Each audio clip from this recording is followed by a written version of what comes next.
that they will create fuel depot that will reduce the cost of fuel, that they will create more efficient buses. None of that has arrived to this country. But hope is on the horizon. The UDP is wide awake and ready, thanks to our party leader, the Honorable Tracy Panton.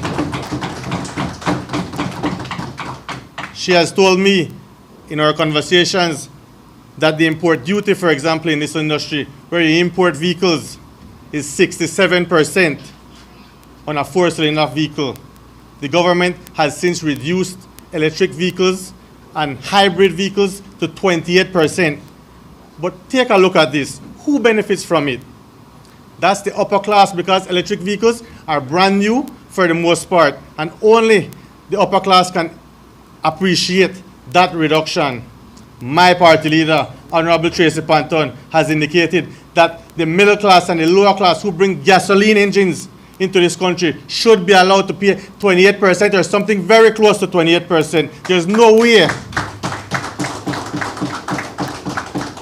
we should be paying anything more than 40% for bringing in a vehicle from America. On the issue of fuel, not only this party leader, many other party leaders from the UDP have indicated that we must reduce the taxes on fuel. It's killing the economy.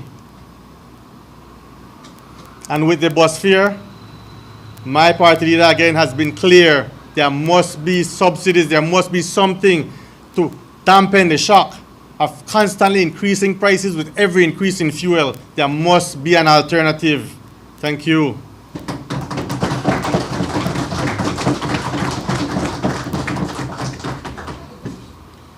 Thank you, Honorable Haylock.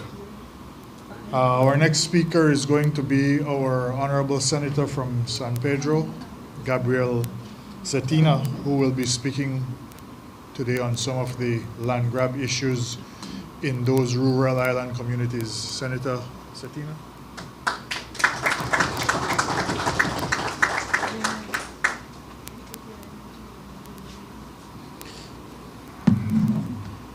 Good morning, everyone. Thank you for joining us. I will be addressing, of course, land grab, which is a major issue I'm noticing not only in San Pedro or other parts of Belize, like Sarteneja, but recently in Keycacher. As many of you guys know, if you've been watching the news, before the Easter break, the Keycacher Village Councils were alerted of the Keycacher Police Station rehabilitation had stopped, meaning the construction work was paused. They didn't know if it was temporarily, whether it was permanent. All they knew is that allegedly the property was being sold. Now, we did a title search, and that title search yielded that the government of Belize acquired that land, or came up in their name in the system in February 14, 2023. And that same day, they proceeded to transfer the property over to the Belize Police Department, and a land certificate was issued that same day, 14th of February, 2023. So I wanted to understand, how did the government or the Belize Police Department ended up with the property? And it turns out that this property was originally donated by a native there in Keycacher. His name is Alamina. And he donated the property so that the police station could be built. Mind you, it was built then, and as recently, I believe in 2022, the government area rep and the minister responsible for Home Affairs engaged the Keycacher Village Council to transfer the property so that they could seek funding. This funding came from Kabe, and this was part of a bigger package, which, let me just pull out the name. It was a $60 million package that they got, which goes towards the, it's called through the Belize Integral Security Program. So, again, focusing on the Keycacher Police Station rehabilitation, they got a $1.54 million to rehabilitate that building. And again, remember, the government promised the village council and the villagers there in Keycacher that if they transfer the property into their name, then they would be able to acquire funding, and then they would rehabilitate that police station. Hold on. Now, I mentioned earlier that recently allegedly was being sold. Now, this is when the villagers started questioning and calling the area representative. No response. The minister responsible for Home Affairs, which is responsible for the Belize Police Department, no response. Now, what were the actions? First off, the construction project was halted, was stopped. So, what was the next thing that the minister, Andre Perez, admitted? Was he admitted that there was an offer on the table in his recent interview. And he had suggested negotiations. What did the Keycacher people and the village council wanted? Was honesty, transparency, and not transparency after being caught.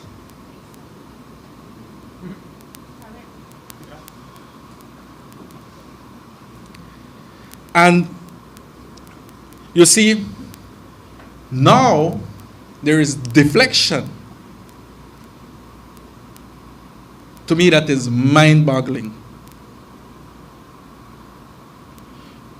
Especially since the residents were promised that they would have gotten basically a new building for the police department substation there. Policing in the island is very important as one of the top tourist destinations. Secondly, it wasn't their land to start with. They transferred it under the pretext that their police substation would have gotten rehabilitated.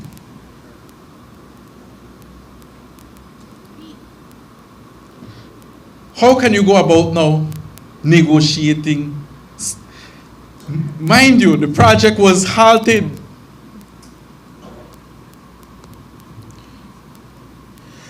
Parcel 815. This was donated, and this is facts, so that police station could be built there back in the days. Plain and simple. The government asked for it to be transferred so that they could be able to acquire funding. Fair enough. Now, they turn around and try to sell it, stopping the project. That's a fact. With zero consultation. Shouldn't you consult or at least let the local leaders, the people know before you stop the project?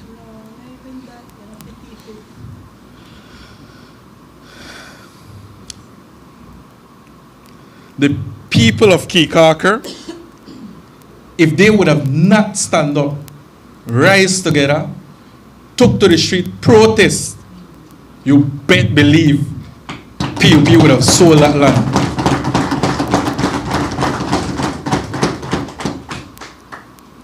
And the legal implications, what would have the government told Kabe? They acquired a loan to build on parcel 815. which they would have sold, didn't you enter into a legal and binding contract when you acquired that funding? What would you go back and tell them? There are legal implications. Saddling the Belizean people to spend more on legal fees yet again.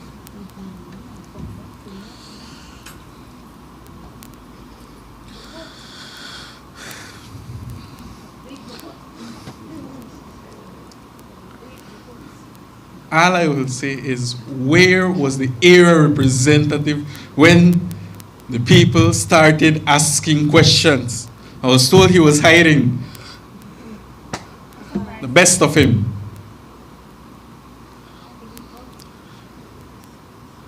Kudos to Kikaker people.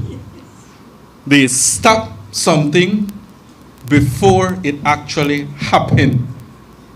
So I will tell this to the government. You cannot come to the people after the fact. Don't tell me it was only a consideration. You halted the project. There was serious consideration. That was action taken by the minister responsible, area representative, and the government.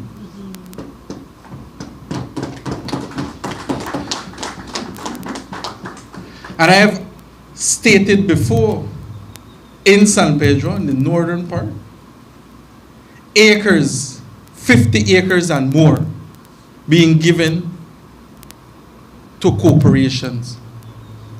And the small parcel of land, 50 by 100, if you're not known as a PUP, and if that land is a lease, even in good standing, you will lose that land to a politically connected person. You're already taking large chunk of land. And on top, you're taking from the hard working class.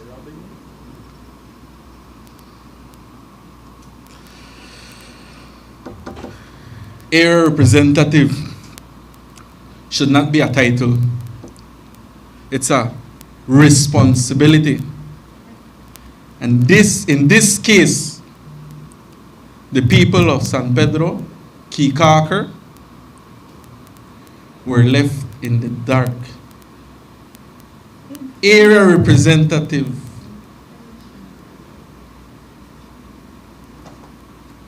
if are no longer capable of doing your job, which is representing the people, step away. We're coming.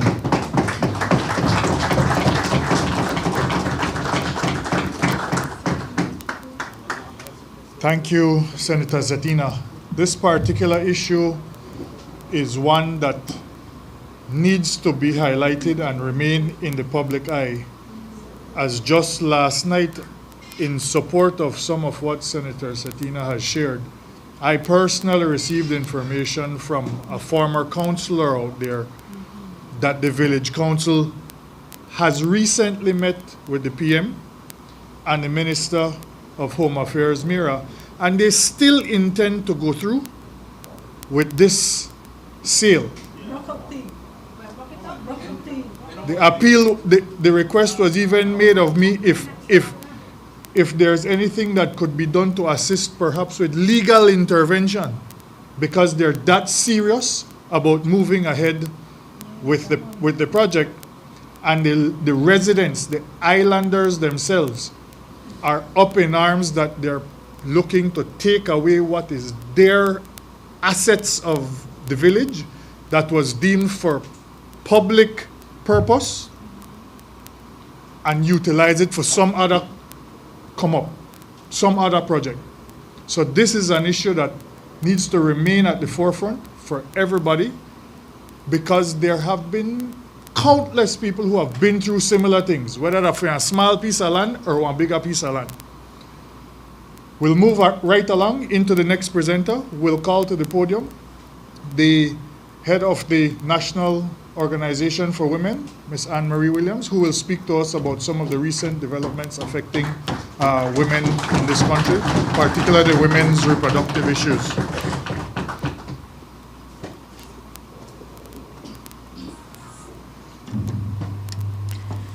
Thank you very much, Director of Ceremonies, Damien Goff.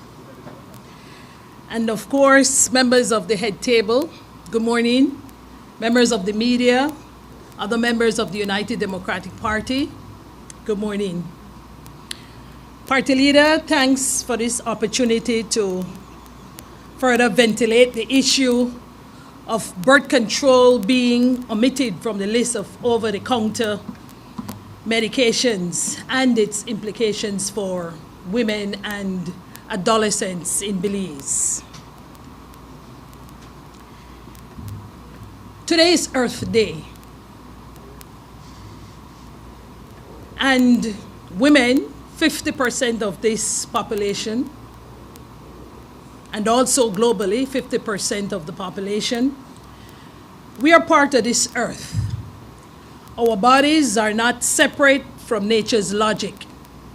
To deny us access to contraceptives, to deny us the tools to support our sexual and reproductive health and rights, is to tell the earth that it must grow without season, without choice, or without care for what comes next.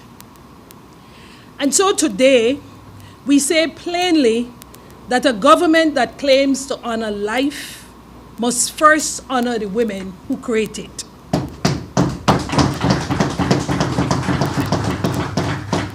The recent decision by the Ministry of Health, by the government, to actually say to women that they must get a prescription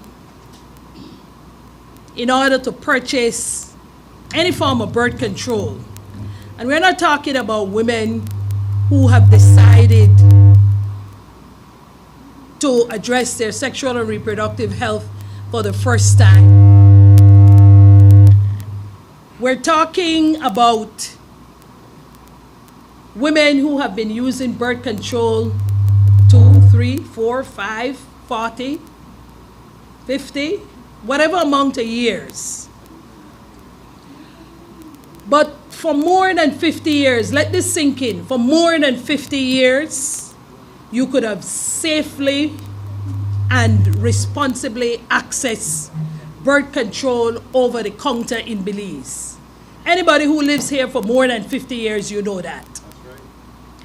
This long-standing practice has enabled women to exercise autonomy over their own bodies, and of course, their sexual and reproductive health and rights, with dignity,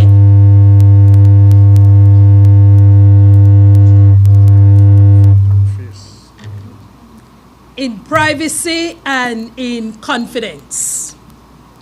To reverse this access now is not only regressive, it is profoundly out of step with the lived realities of all Belizean women.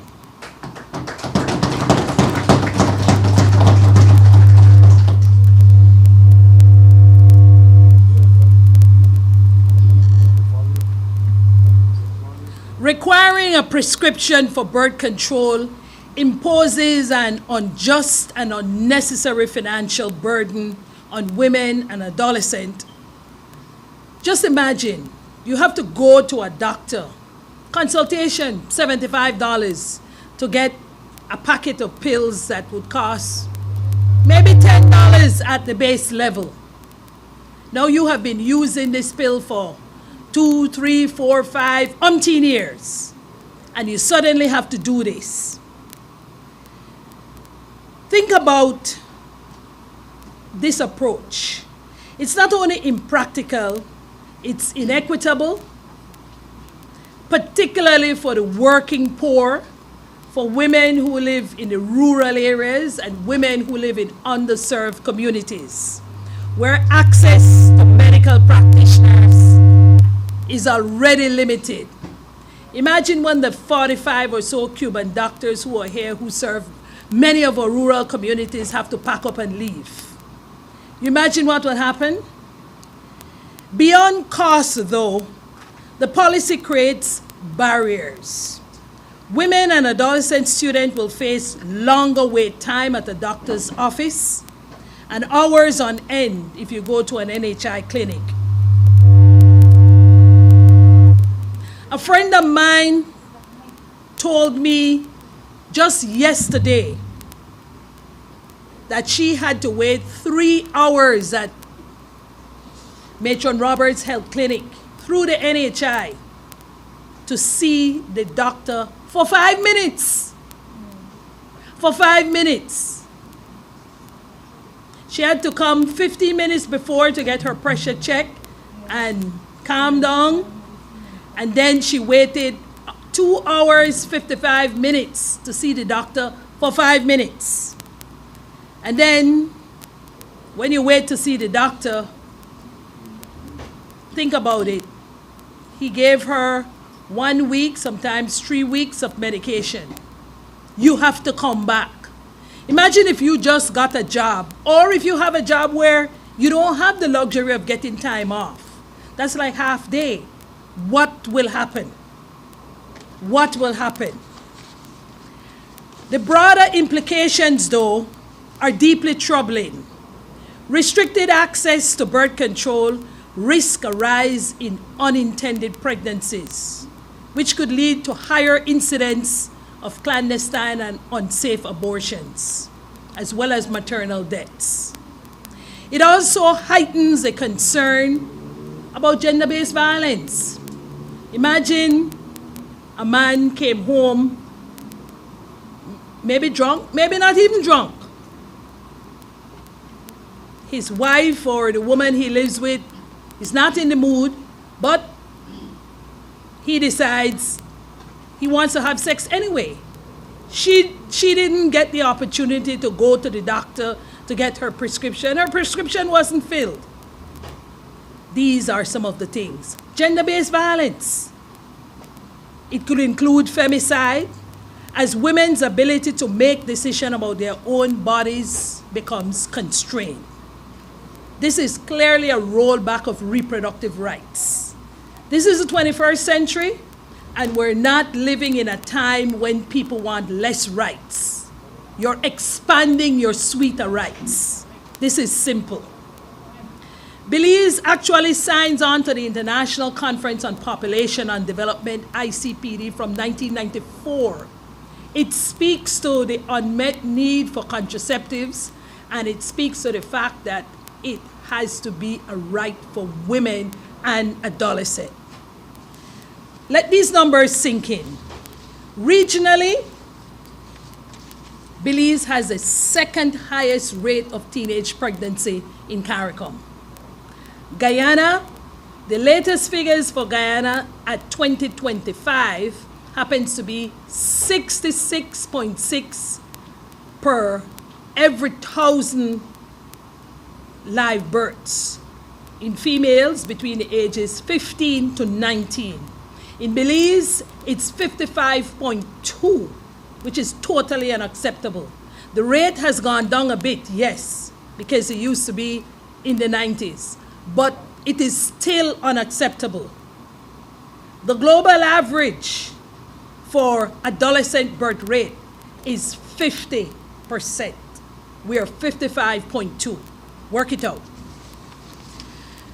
So,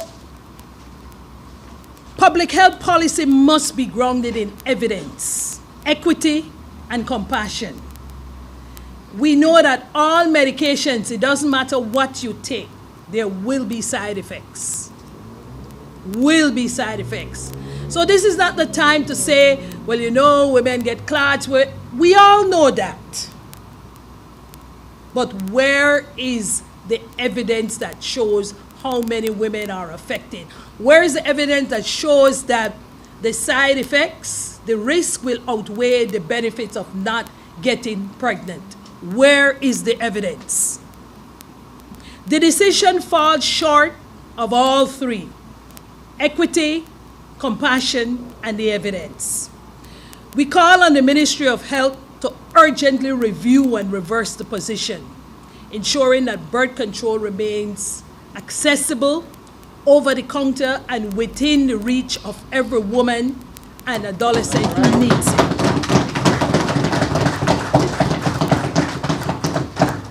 We need policies to empower our women, to protect public health, and uphold fundamental human rights. In 2013, when I was at the Women's Commission, the 2013 gender policy and this current one calls for making contraceptive a public good.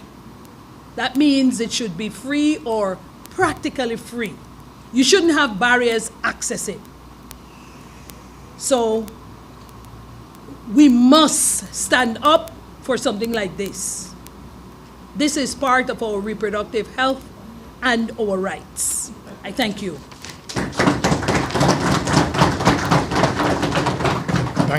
Thank you, Anne-Marie. One of the single biggest indictments of the failing public health system in Belize happened recently when the Adventist movement had that free clinic at the Civic Center. The lines of people ran from the front doors of the Civic all the way around the corner to the back of the basketball court. NHI, despite how it is being touted and the millions of dollars that is being pumped into the primary healthcare interface, those lines shouldn't have been happening out there. That should not have been happening out there. And if there's any indictment of how much it's failing, that was it. That is the most recent example of it. And that's just for basic healthcare. They were trying to do dental and a lot of other stuff as well that people cannot access despite how much NHI is being touted. Our next speaker is going to be our lead senator, the Honorable Patrick Faber, who will be speaking to us about the rising fuel costs and some other issues.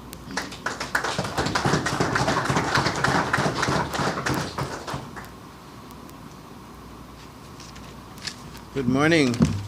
I salute our head table, especially our party leader, who is doing a splendid job in making sure that the country understands that the UDP is ready to be the next government of this country. I want to, they asked me if to talk about a topic, but you know, I asked the chair to lend me a sheet of paper. I started jotting down some of the things, because you've asked me to talk about fuel prices, but most persons have touched on fuel prices already. I want to begin right where Anne-Marie left off just now, because I don't know how it doesn't dawn on Belizeans, and much of what I want to say this morning is a calling to arms of our Belizean people about the racket that the People's United Party continues to run on a daily basis in this country, and many of us sit down like nothing at all is happening. There's a very simple reason why women have to go and get a prescription for birth control now. Because they want to force you into the very same NHI system. They want you to be able to go to that doctor, and that doctor will now bill you in the NHI system. And they will continue to laugh all the way to the bank. When I said to them, when I said to them, first in the House of Representatives and now in the Senate, that NHI is a fattening of their cronies, that who stand to benefit in NHI are those private providers. They say, no, we are engaging all of the public facilities as well. But those, they will tell you those public facilities don't have the kind of equipment, they don't have the kind of testing, they don't have the kind of, and you know that the same doctors that work, that the private hospitals work, that the public hospitals, but you know where they make their money. So we have got to hold the People's United Party to the standard, the same standard that you held the United Democratic Party to. Look, this morning we woke up to a young man being killed through the Boom Road. They found his body, Mr. Cambranes. Over the past week and a half, people have been missing. Bodies are turning up in swamps. People are just disappearing. Kidnapping is happening. I remember under the term of the Right Honorable Dean Barrow and the various different persons who served as police ministers and so, when you saw a weekend happen and when 2 or 3 murder happen, the people of this country are in an uproar. And you got a response not only from the minister who is responsible. I can't even tell you who the minister right now, because it's a waste of time. But not only do we not know and have not heard from these people, when it was the Right Honorable Dean Barrow who was in charge of this country, that would have been a national crisis. I mean, Mr. Brasta, that Raccoon Street upstairs, you know, I'm not sure if he made a leak back then, the roof. But all the top brass of the police and the Coast Guard and everybody would have been locked down, and we would have come up with an immediate measure to address the crime and violence in this country. I don't know if you don't remember this is not too far back, but now the crime and violence off the hook. Off the hook. And we sit down, they disrespect us. The Prime Minister behave like nothing not happened. The Minister behave like nothing not happened. The CEOs behave like nothing is happening. And we are just supposed to take it. Let me remind you, if you don't know, because people, I feel that the reason why our Belizean people are soft, because you're soft on the PUP. You're soft on the PUP, maybe because you say, you know, Nengali things that happen here. Well, let me tell you something. Every single thing that the People's United Party does, even if it appears to be good, there's a hustle. Are you hearing me? So when they talk about, they get up and talk about NHI, this, that, there's a hustle. You see it come in right now with the contraception. We're not blind, we're not fool. What is happening in Kikaka, what the Honorable Gabriel mentioned? They got up and talked. I remember Johnny Brisson said, oh, he knows exactly where the UDP people are responsible for the drug plane landing. Well, by the UDP and the land drug plane in your administration now then. He said that the UDP top brass, he said the ministers were involved. The amount of drugs that is being trafficked through our country right now, off the hook. Off the hook. But we are soft on the PUP administration. And I joined the Honorable Party Leader. She ended her intervention this morning by calling to arms everybody who is concerned. We cannot any longer sit idly by and watch these things happen and behave like they're just business as normal. It is not, it can't be. The Deputy Prime Minister get up in the House and he talk a whole lot of nonsense in the last House meeting about no new taxes. Well, that has got to be nonsense. When the bus rates are going up and I told them in the budget debate, gas prices they up every day. No new taxes, but you have to pay $2 more in a gasoline. No new taxes, but the gas that we cook with costs $1 whole more. We're not going to no new taxes, but these things are, and everybody have to eat, everybody have to cook. And you say, oh, only $1 more on the butane. And I don't know where you live, but I'm telling you, the constituency that I used to represent, that I still represent, because I'm a caretaker for this United Democratic Party. If not, I'll soon be. In my areas, the back there, people get on a bicycle with one leak gas tank and go to the butane depot, go buy $5 and $10 butane so that they're able to cook. So $1 means a lot of things. $1 more when you raise the price on that butane means a lot of things. But we're soft on the PUP.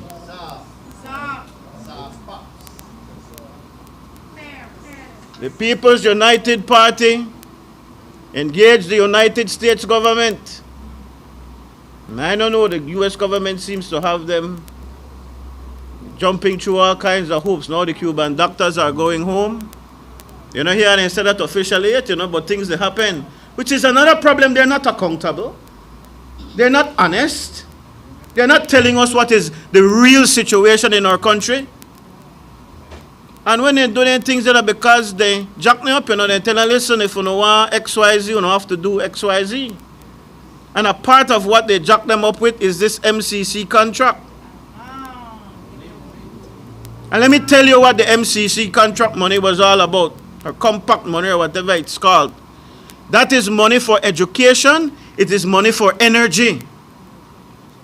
And under the previous iteration of the compact, before Mr. Trump came in and shut it down, there was a lot in there for energy, but there was a lot in there for clean and safe energy. And you know Mr. Trump don't know about clean energy.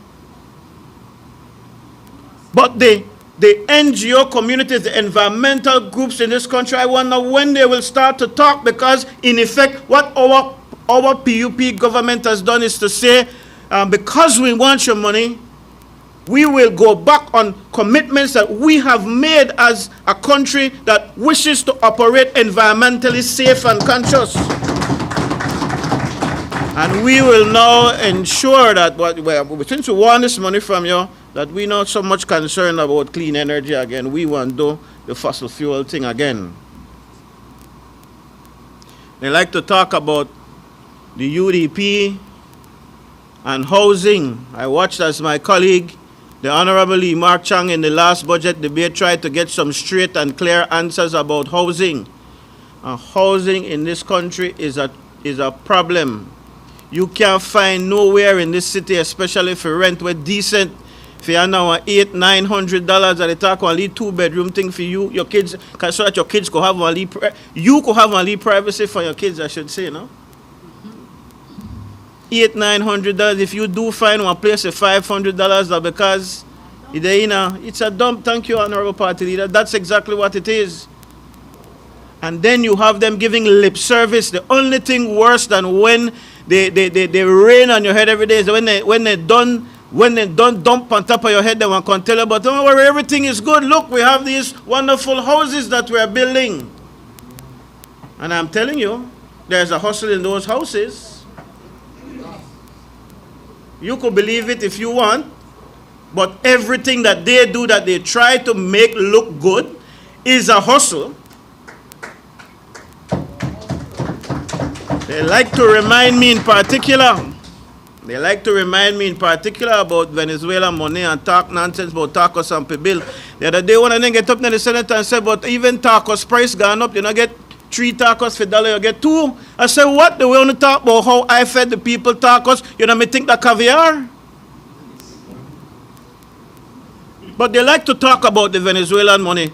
Well, and they like to talk about the 13 years of the UDP. Well, if they want to go down history lane, I am that connection, because I did it long. In 2008, you remember they had an election in 2008? The Venezuelan money, the Venezuelan government gave our country $20 million US for housing. Make we talk about what they do with money. 20 million US. The then Prime Minister that became known as a cancer, sore. Can I like try making slide to the, no, we said so that the International Court call and so. Lied to this country. If you say, can they see hospital medical thing the way where they promised, and all that ended up happening was they were fattening their cronies, just like they're doing now under NHI.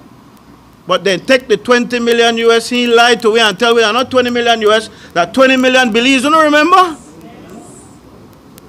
And I'm saying these things for our young people in 2008, where we're at 2026 now. They want them, the 18-year-olds now. When I fathom that the students at Thai teacher weren't born or were just being born at that time, they don't know these things. So you have to remind them.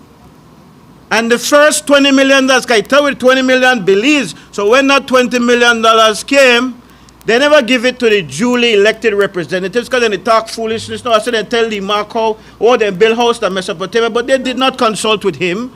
Then go and find some PUP licky, and they built those houses for them against the wishes, or against the advice, I should say, of the duly elected representative. That's how the PUP operate.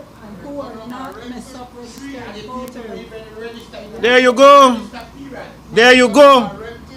That $20 million, I kid you not, the money come in, I think it was February or January. And by February, they spent $20 million. And you ask them to show you which house was built in 2008 with that $20 million. Belize, I not reached the next 20 million yet. The $20 million, Belize. Then they talk about squander money per housing. So they hustled and hustled, you're right. One Taiwan money made the where they divert to pay for the same NHI deal. The same, what the hospital name? Universal, thank you. When the UDP came into power, and I'm breaking this down for you for two reasons. Historical context, to show you that when your PUP can tell you anything, no be fooled. And I want you to be angry. I want you to be angry like how I am hungry, that we are not doing enough to put them on notice.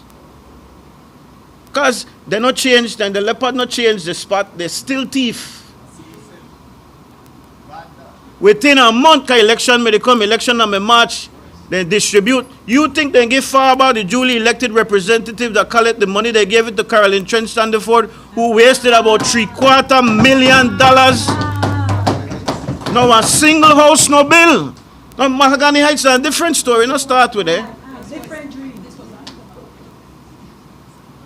You're right. It was after Mahogany Heights. Every representative who was PUP got their share, and whoever that made the candidate get for their share.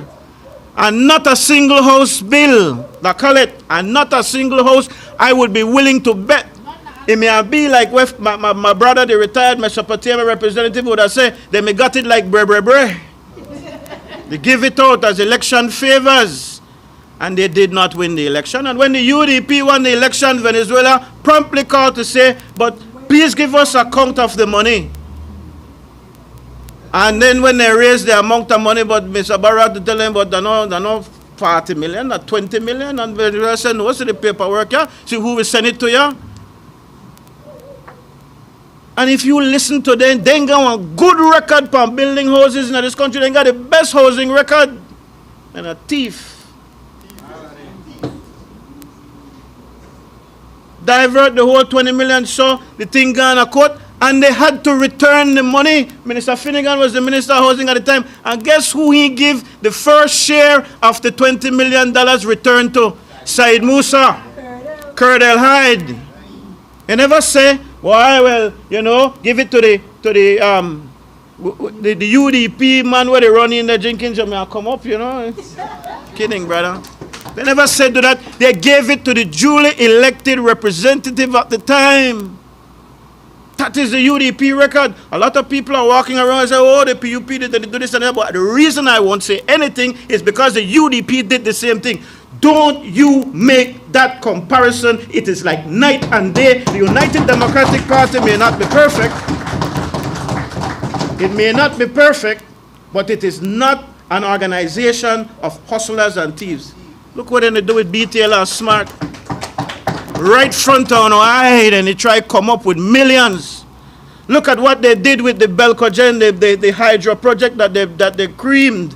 $70 million in fees when nobody can tell whether who they get that yet. Ups to know. Look at all the drugs that they are finding. They're finding in our house and they can't tell us who lived at our house. I don't understand where they go on with the police. I don't know. Everything is hush-hush and quiet. My friends, I don't know what world they live in, but the world that I live in, because I got a DK, I got a the lead shop on the boulevard, I got a New Moon, a Ladyville, I got a Umal, a Ladyville, I got a Love Lotus. And when I go there, go buy my Lee groceries, I got a Sky, I live the large bank. When I go there, the things that I used to be able to buy, I cannot buy anymore. And that because I got a decent job now, thank God for my teaching profession. I have a profession to return to, school, whatever anybody else may have to say. You know, and they give me a very, very, very minute stipend in the Senate for I don't know who think with the real large. It ain't so. And I am telling you to go and buy this thing in the supermarket right now. Every everything gone up. And so we must take a stand. We must take a stand, and we must say to the government, we cannot bear this anymore. We need the tax to go down. Prime Minister had a lot to say when he was leader of the opposition. Talk up a storm. Just like how he talk up a storm about the drug planes when the land under the UDP administration or during the tenure of the UDP administration. All of a sudden, no, you can't do anything about it.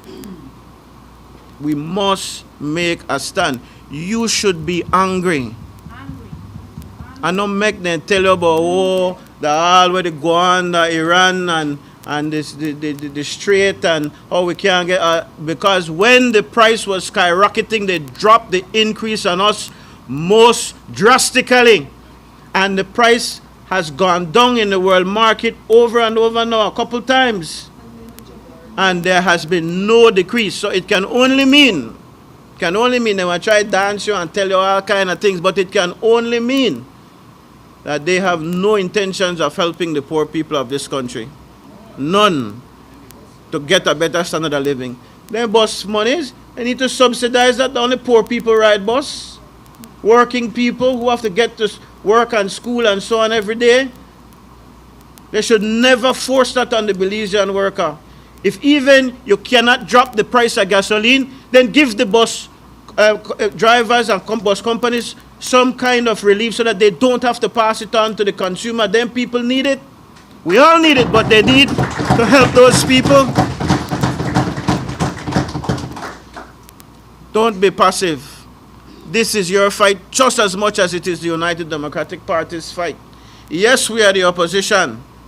And I want to encourage you this morning to support our leader, the Honorable Tracy Panton. Because all of you, and I talk to all the entities in this country who they wait for the opposition come up. Well, you do your part, but you also have to support, stop treat the UDP like dengue leprosy. We had some issues, we don't get rid of them.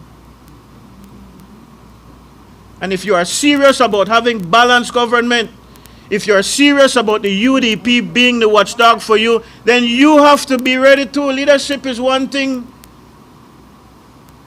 but you have to be willing to do your part too. And I don't know, I think on a soft on the PUP. Thank you.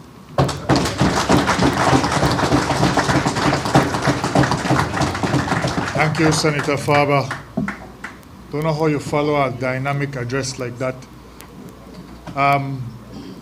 As it relates to the matter of fuel specifically, something has stuck with me. The government continues to blame the rise in fuel costs on the global market dynamics.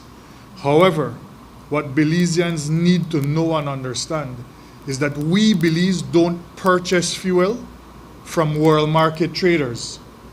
The source of fuel coming into this country is sourced against the West Texas Index, which has historically traded and sold at below world market prices. So the government is singing that song to you all, but that is not the reality of where the fuel coming into this country comes from. And people need to know that, and people need to be aware of that. And one of the things, I mentioned it this morning on our show, Belizeans, by our nature, we take and we take and we take and we take. We have to stop take and get enough. Even this bus increase that we're talking about now, 18 cents to the independent operators, but hidden in all of that,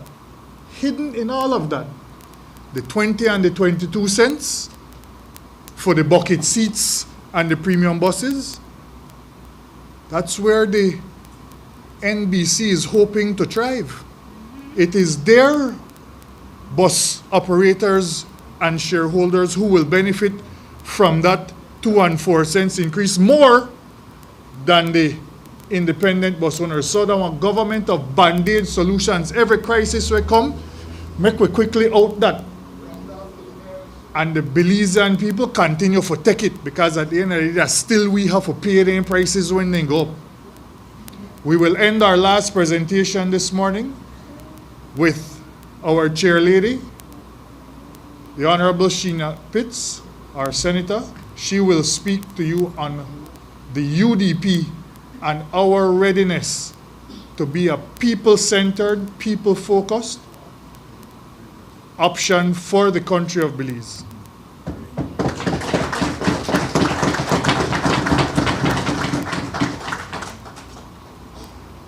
Good morning, ladies and gentlemen. Protocols having been established, don't mind this occupant in my throat. I will evict it in a little while. Because you see, Honorable Farber said we to soft pan PUP.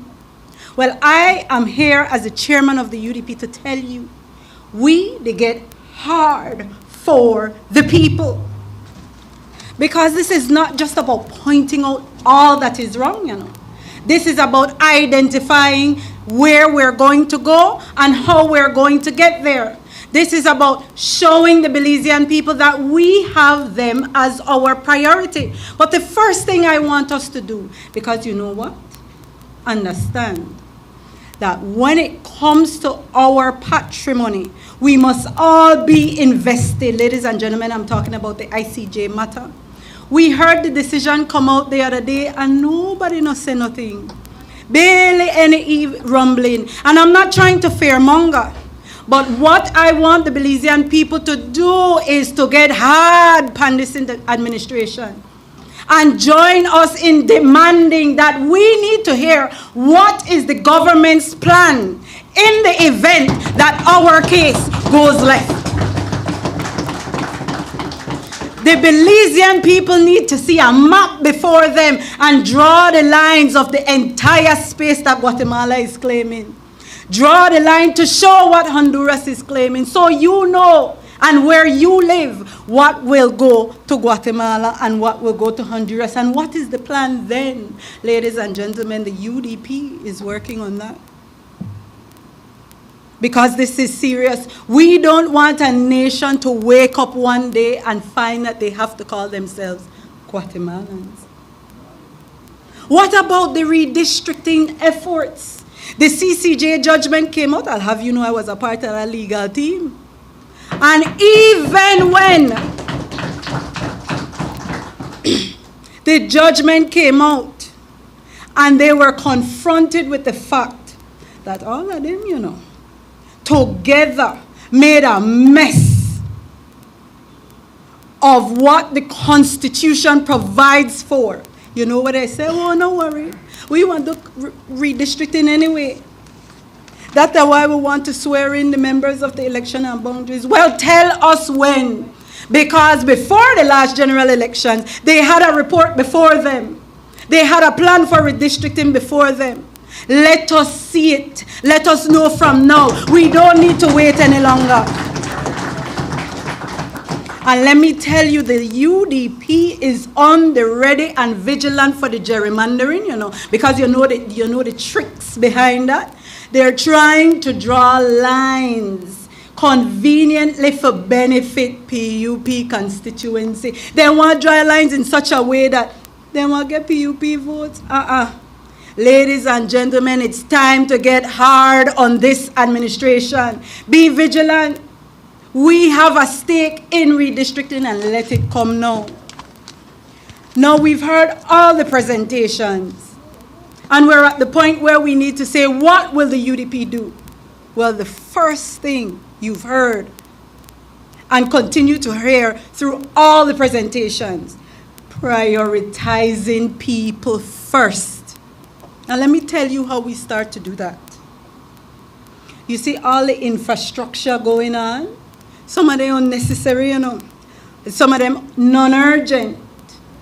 Put a pause on them.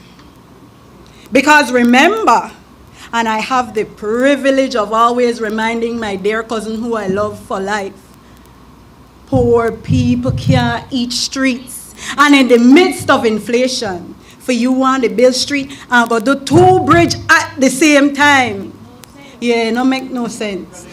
So yes, because it is important to get the kickbacks from the infrastructural projects as opposed to putting people first. So here what? Pause it. put the people first. Now you ask, what can be done in the face of inflation? And this is what the United Democratic Party is saying. You recall the last Senate meeting. We debated the government giving ASR, BSI, Belcogen unfettered tax breaks for 10 years.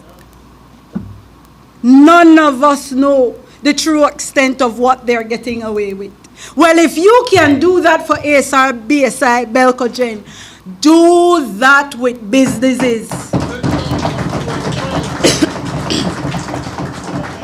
You see Publix, you see Saveview, Brody's, DK, Sky, 88. Go and have a discussion with those people. We have to add in you, Mal, all the big grocery stores. Go and have a discussion with those people so that they don't pass on prices to consumers. Because me and you, they feel, you know. People first, and the UDP is saying people first. And so when we get there, that is exactly what we're going to do. Because it cannot forever be that everything is passed on to the backs of the people. You know another thing that the UDP is prepared to re-engage? You see public servants, teachers, police, nurses, government workers. There was a time when public servants had a discount card for the supermarkets. We're going back there. And you know why? Because they are sitting in their roles demoralized. And so when members of the public come and say, I lead cholis today, and I lead lunch here tomorrow, just push the paper. What you don't realize is those are little instances of corruption, you know. But if we treat people with dignity and offer them ways and means for them to live with dignity, we won't have that problem. I move on to the women's health issue, and let me show you the double standard, because I am not a proponent for legislating women's health or women's reproductive health. But let's take it on an equal footing, and I will be very, very straightforward, crass to some maybe. Birth control should be a part of NHI. It is not. Birth control should be free, and that is where the UDP stand. But we don't want to talk about birth control for women. All right, let's do this. You want to make policy on reproductive rights? Make it a crime punishable for the men who talk women out of their drawers and don't want to put on condom.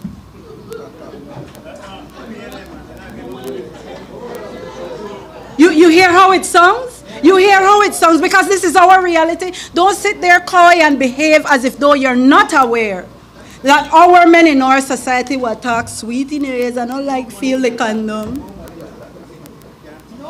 Provide free condoms just like how you have to provide free birth controls. But no, we could take it further. Provide tubal ligation education. At the same time, you provide vasectomy education, because if you are eye tied up, you better snip it up. No, man, it's not funny, you know. It only sounds funny, but this is not funny.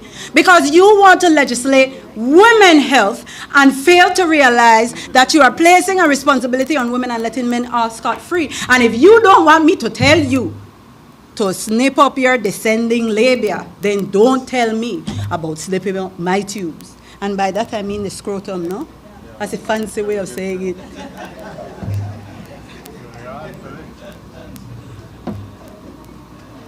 It must be shocking when you heard Anne-Marie say 55% rate adolescent pregnancy. Yet we want to introduce hurdles for birth control. It makes no sense. And so the position of the UDP is that birth control, condom, femidom, vasectomy education, tubal ligation education must all be free under NHI. And we'll go even further, and you hear Honorable Faber talk about it. Because this NHI, no make ghost fool, no make their pull wool over eye. That is an active, open attempt to defunding public health. And we need to stop, and the UDP is saying that we will not defund public health. 70 cents of every dollar in NHI isn't going to public health or the government. It is going to private operators.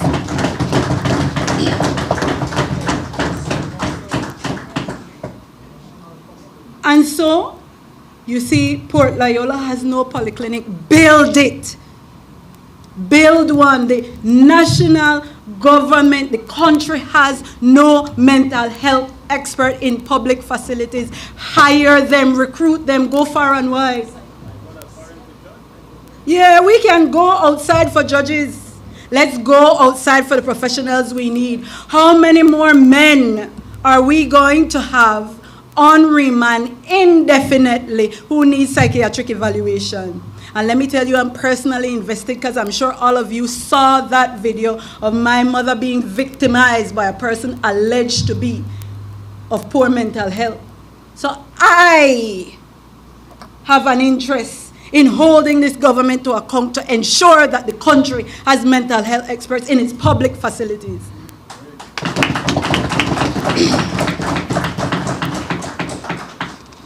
We need to, and the UDP will pump money and expand quality services in Matron Roberts, in Cleopatra White, and Carl Hushta Memorial.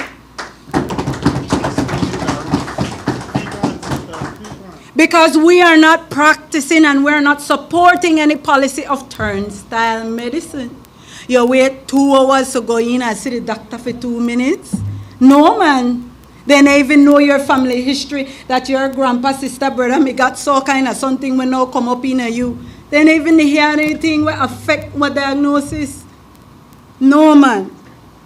Well, as to the land grab situation, the same way this government intervened in the state bank issue, claim public purpose, is the same way the government, through Honorable Curdell Hyde, has an obligation to step in and tell who? Well, the small man name also, Aki, the lead one. Andre Perez, yeah. Everything. Don't laugh, ladies and gentlemen, because these things are serious. The government, through Honorable Curdell Hyde, has an obligation to put his hand in and stop it. You really mean to tell me you heard Honorable Zetina tell you how those people were swindled out of that property? It can't be. Honorable Curdell Hyde needs to step up and put a stop to it. And let me tell you what Let me tell you what the UDP will do. No property that has been left for any benevolent purposes will ever be transferred into the name of the government of Belize or for any public department. If somebody dead left, that for UDP put a building pan it, then that for you put the building pan it in the name of the dead left.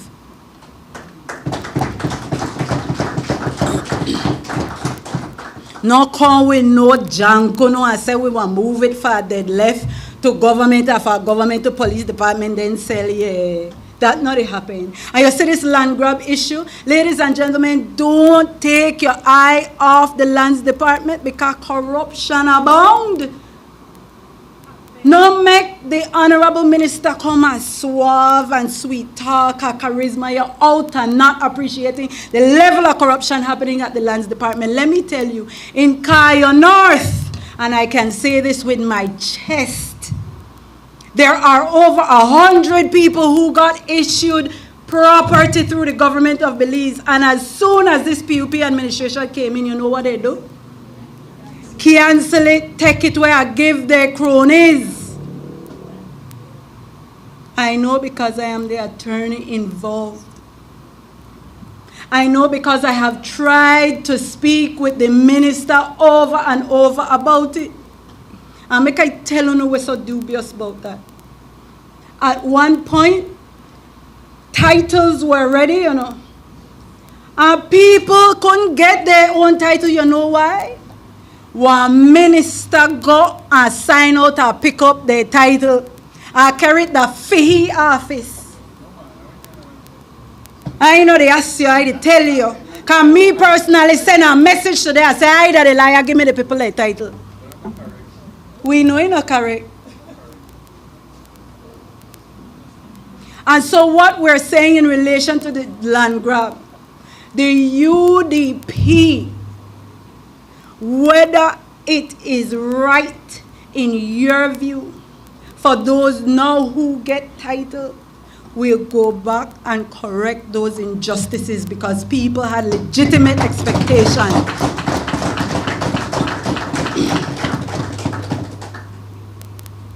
So, Zetina, Senator, call on the minister to cancel the title for parcel 8145. 815. 815. Can numbers matter, you know? 815. Cancel the title for 815. No, not in this case.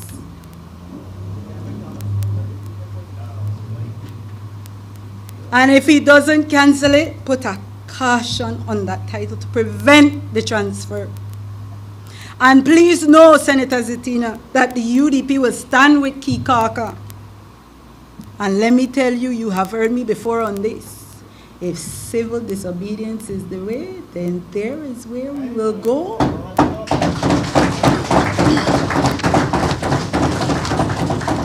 Because we're getting tough with the government, we get hard with the government. Policing is not a ceremony. We shouldn't celebrate what police for one lead drug bust when lot of man they get killed, kidnapped and whatnot.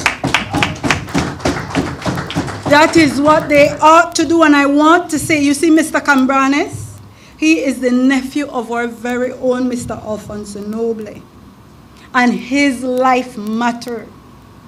But there is a unique understanding that we must have for the police department. Policemen and women are demoralized, you know. They are underpaid, you know. You see everybody, they get a little raise, a little bump, a little this and it. What are they doing with the policemen and women? But guess what? The UDP is here to say that every effort and resources that is available must go into investigating crime and bringing offenders to justice, because people's lives matters. And let me tell you, you see this foolishness what happened with whole file go missing? Yeah, man hand for need start go missing with the file when they get missing. And that's just my personal view. Because don't make no ghost fool you. When the file go missing, the 2-foot rat we carry it out is always known.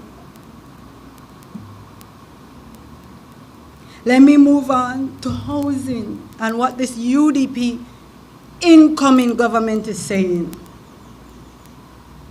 20, 30 years ago, we had houses being built by Finnegan, Dickie Bradley, and Hubert Elrington. When you walk around the city, you can still see those houses today. Those houses are 2- and 3-bedroom houses. Those houses were built 20 and 30 years ago. So why in a God green earth in a for we beautiful 8,866? We will accept this PUP administration for tell we were 1-bedroom house.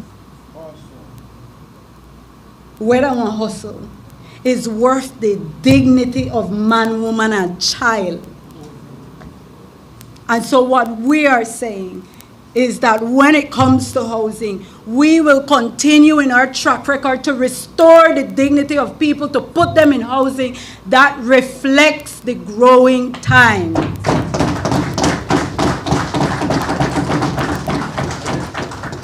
So, ladies and gentlemen, look forward to more of the UDP and what this UDP incoming administration will do. And look forward to our other upcoming press conference, because I will tell you, you see my friend Mayor Trapp right there. Mayor Trapp is ready to come and school you all on voter election fraud, so that you know when you're going to the polls and you say, man, when a cripple jump in a wheelchair and act like he need help for go vote, you could say, hey, Mr. Police, nothing wrong and he no need no help for vote.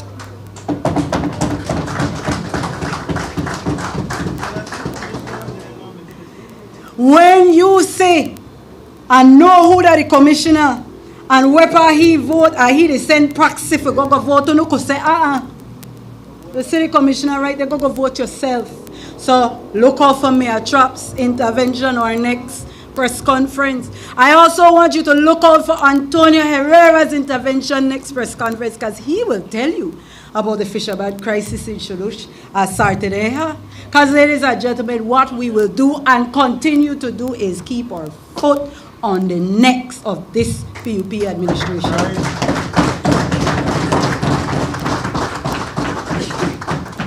Thank you, Senator Pitts, for the very fiery intervention there.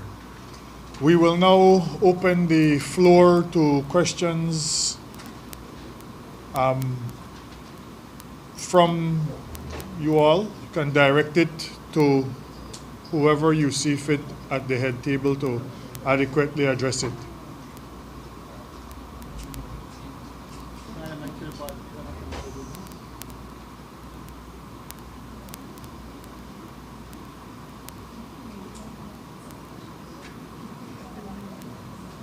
I don't see whether we have a mic or not, Courtney, so go right ahead. Courtney for... Okay, certainly.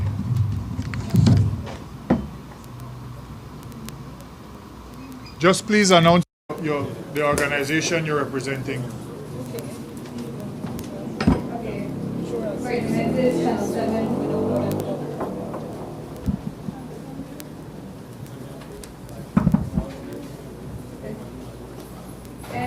Mr. Sandon, my only question is on a topic that you all didn't touch. It has to do with the Maya customary land rights. We saw what happened in Yan Creek, detention building there. As Ms. Christina Cox put it, it's a snowball effect of everything that has happened since the CCJ consent order and the successive government's inability or just they don't want implement this CCJ order. Do you put some fault on the previous UDP government for pushing this scam down the road for so long until we get to this point where there's an alleged abduction and fake land certificates being handed out? I certainly can only speak definitively on what I will do as your next Prime Minister of this country. That's right.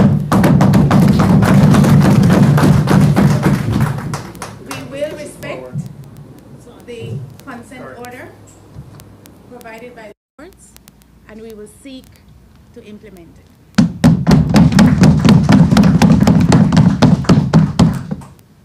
Hi. Afternoon, everybody. Paul Lopez, News 5. I won't stand and someone to get in the ways of the cameras.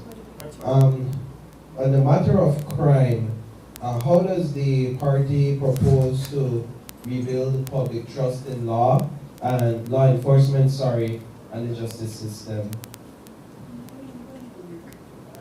I thought that the chairlady responded to that sufficiently, and perhaps you did not hear a response. We have to, first of all, address how we treat with law enforcement officers. We have to treat them as they're human first, and be sure that they're compensated properly and that their personal needs are taken into consideration. They are the workhorses in trying to keep law and order in this country. Where there are corrupt members of any security arm of this country, they have to be dealt with. to the highest extent of the law. They must be removed from their office. There must be certainly whatever the law dictates for that crime.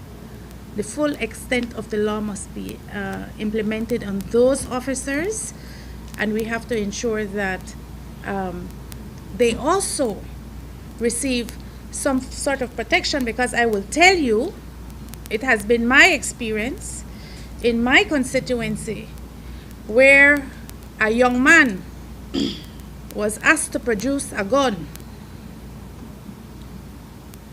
If I know a gun, and I know I come after you. And there was no reason to go after that young man. And so the young man's mother came to me in desperation because they're criminalizing my son.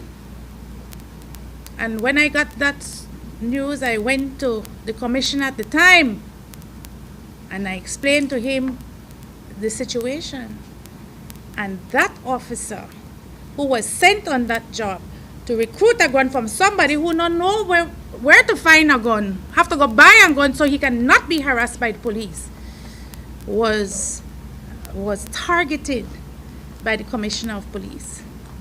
And so at the very highest level, we have to deal with corruption within the police department, and those officers who are brave enough to come forward and say, I've been asked to execute duties that are outside my responsibility or authority or will cause harm to an innocent citizen, that those officers will not be targeted. It starts at home, it starts within the department, and then we build out from there. But we can't continue to throw the lower rank corporals under the bus while the high ranking officials get away scotch-free. It cannot happen. We've talked about how demoralized public officers are at this time, including police officers. What's the party's position on that now viral video of that police officer abusing a woman and a child? Do you think it's as a result of the pressures from the job as a police officer, or is it a much larger issue with police officers? Before I hand over to the chair who spoke to that issue definitively, I want to say that the officer who took a bat and beat down a child and punched a child in the face and attacked the mother of the child who tried to protect her child from that kind of abuse and attacked herself from the assault is solely responsible for his behavior, and he should be treated as solely responsible for his behavior. He should be prosecuted to the fullest extent of the law, and the court should not allow those charges to be dropped.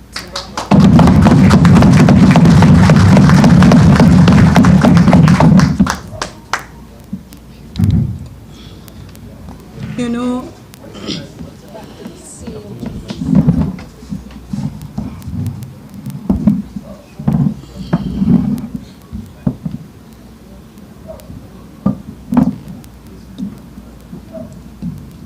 just this week, I was shown a social media video. The video started with the caption of a man saying, "You pushed me to do it," as a response to why he hit women. And women from all across the globe contributed in kind to short videos of them holding respective treats in front of Doberman, pot liquor, German Shepherd, all kind of dog, and held the treat in front of a dog to say, "No, don't eat it." And every dog, every Doberman down to the pot liquor did not take the treat until they heard the command word, eat. If dog sensor can be trained, the party leader has said the ultimate responsibility is on the man who has that propensity to violence, to hit not only another person in that extreme and violent manner, but a child with a weapon. But there is something important that we must not escape. Affording dignity to public servants is not just lip service. Policemen need continuous and periodic psychological evaluation.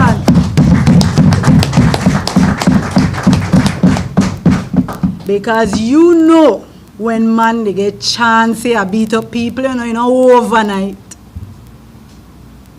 You know when man they get to the end of the rope. And so the dignity afforded to demoralized police men and women must include providing that kind of assistance, that kind of psychosocial development continuously throughout their careers. And so we say there is never any excuse for that kind of violence on women and children, whether by police or men in the society at large. Never. But you've heard me say that there is a responsibility on this government to ensure that we have health experts in the public system. So how is it that we want to decry the end effects of social ills, but we don't address the root causes of them? That's right. And so what this incoming UDP government is saying is that that is where we direct our focus. Address demoralized employees across the board that intends to address root causes. And so that police officer, though he must meet the full extent of the law, he must also receive the kind of help that gets through to him that he must not be a man with such propensity to violence towards children and women.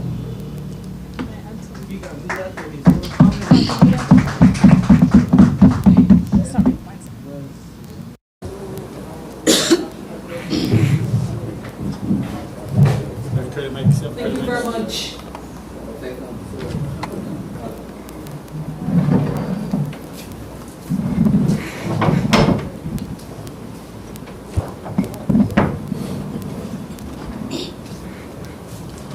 Thank you. Let me just shed some light on Paul's question. Paul, it is never good to excuse the behavior away, because we live in a culture where everything somebody does, it's not his or her problem. It is always somebody else. And saying that, okay, he beat up her, he knocked the little boy, is it the pressures of the job? It's like saying fishy skirt shot, so you get raped. It is a no-no. And I'm not sure, I think the work that we've been doing in gender-based violence for more than 20 years is not really reaching home. Because today, we shouldn't be speaking like that. Because people who will do wrong and evil things gravitate toward those exact kinds of sentiment. To begin with, in October last year, when those 6 women were killed by the hands of men who profess to have loved them, I remember the minister responsible for gender, the Honorable Taya Garcia, saying that, this will not happen again because we are looking to change the system. Yes, a piece was put in to try to get the JPs to sign on to others to help women. What about this system right here where the courts continue to allow people to drop the charges? This shouldn't have happened.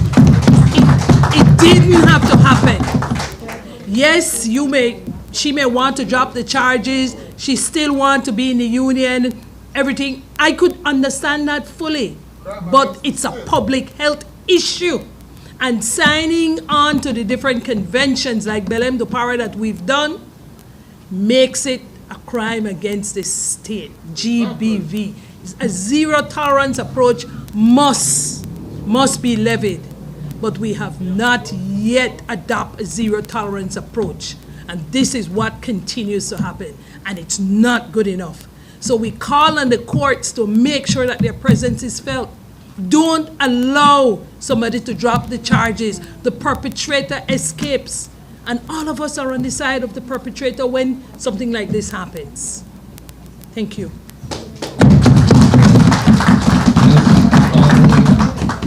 Finally, for me, where's the party with identifying candidates for the upcoming municipal elections? I know applications and invite for applications were sent out some time back. Women did, they said something. And then the committee that has been appointed, the vetting committee, nominations committee, will review those applications, and then the way forward will be determined. Whether or not there will be a conventions or there will be endorsements will be determined after the application process is closed. What can you say at this time about the interest from citizens? I'm very encouraged. Very encouraged. Certainly, I think if I can point to Dangriga as an example, there are 3 slates who want to contest the municipal elections in Dangriga. All 3 slates are working together on the ground, doing the groundwork, so that when a slate emerges, all of them intend to work with the slate that is determined by the people. So I'm extremely encouraged by what we see in all municipalities. Anybody else with questions? Marisol? Good afternoon, everyone. So, Anne-Marie, when we asked the Director of Public Health and Wellness for data, given that they obviously have their, I think it's a BHIS system. Belize Health Information System, yeah. They keep track of all patient data, and so for actual numbers to show the effects of the misuse of contraceptives, they could provide this. So I wanted to know if you have any reference of other countries that actually have that data. It's not disaggregated like that because effects of contraception. Marisol, I'm sorry to disappoint you, but having worked at CARICOM for 6 years, I don't know any of the CARICOM member states that collect data along that line. I know that there's health data collected as Trinidad does, that kind of data in the sense of what kinds of contraceptives women take, but not in terms of its effect. So I don't know. I don't have that kind of information. So then what would be the reference, given that you have been in CARICOM in relation to what other countries are doing regarding birth control and women's reproductive rights? Well, as far as I know, not only birth control, but like abortion is legal in Guyana. So you get different member states in CARICOM having birth control as free. Like you could get it in Trinidad, you could get a lot of it in Jamaica. I know Barbados, so free, yes, free, because it's a public good. And all of the member states have signed on to the International Conference on Population and Development, like Belize did in 1994. As a matter of fact, Billy Miller actually came here when Faith Bab signed on for Belize. And She was actually in charge of ICPD. She's the former Deputy Prime Minister of Barbados. I brought her here in 2010 as a guest speaker, Billy Miller. She carried the torch in the region. Barbados has it for free. Belize is sort of behind, you know, in a lot of issues with gender and development in the region. And I say that because you would know that I know of what I speak. Well, you, But better must come, so, and it will come. you understand that UDP. This UDP. Thank you, Marisol. If there are any more questions, if not, I would like to thank the media and everyone who came in attendance today, to the people who tuned in on the various live platforms, to our head table, our party leader, chair, senators, and representatives. Thank you all so much. Bid you all a good day and until the next press conference. Thank you. Thank you.